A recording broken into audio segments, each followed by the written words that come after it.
The harbinger of death. This story was written from the words of a good friend of mine about his grandfather. He was already many years old, my beloved grandfather, but he was a real lively fidget. He loved to walk around the city. In any weather he could be seen walking with his hands behind his back and with his grandfather's small old military tablet at the ready. He changed his habit only when it was raining, then there was an umbrella in his hands. His route was the same, past the forest park, along the embankment to the center and back. The whole walk took him an hour and a half or two. Sometimes he went for a walk with his friend Viktor Alexeyevich, who lived nearby when he was feeling good. The walk then dragged on for 3 hours. But my grandfather always returned home happy. He also loved animals very much. When he went for a walk, in his tablet, in addition to medicine just in case, there were treats for homeless animals in a bag, bones, pieces of different food, bread and grain for pigeons. They were already waiting for him, knowing that he would certainly treat them. Especially a large dog became attached to him, not a purebred shepherd with one eye, he was like a watchman. Throughout the walk, he accompanied him from the park where he lived, and back to the very house, and then escaped to his lair. Grandfather called him Kutuzov. When he was going to walk, he said, "Where is Kutuzov's ration?"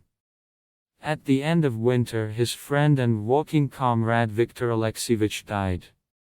He easily went into another world, fell asleep and did not wake up. My grandfather later said that such a death is given only to good people, for good deeds a reward. Yes, he recently began to walk less often. His second friend, Kutuzov, without waiting for him in the park, ran to the entrance and waited for him for hours. When my grandfather saw him, he will surely bring him food on the sly or send me away. After a while he stopped running, perhaps he was not there either. My grandfather was sad that his friends were leaving one by one.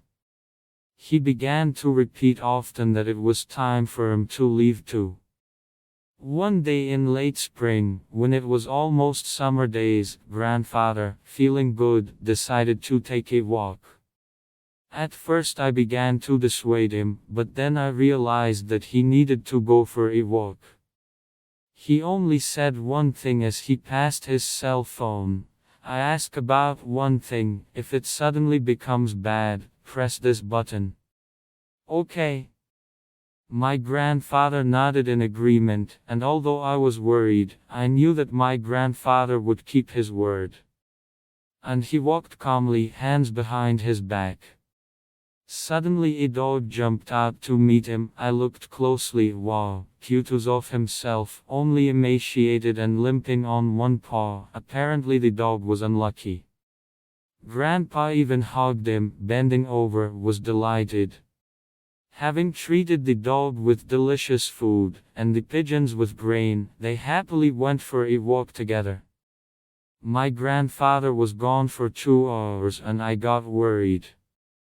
I decided that if I didn't have another 15 minutes, I would go look for him.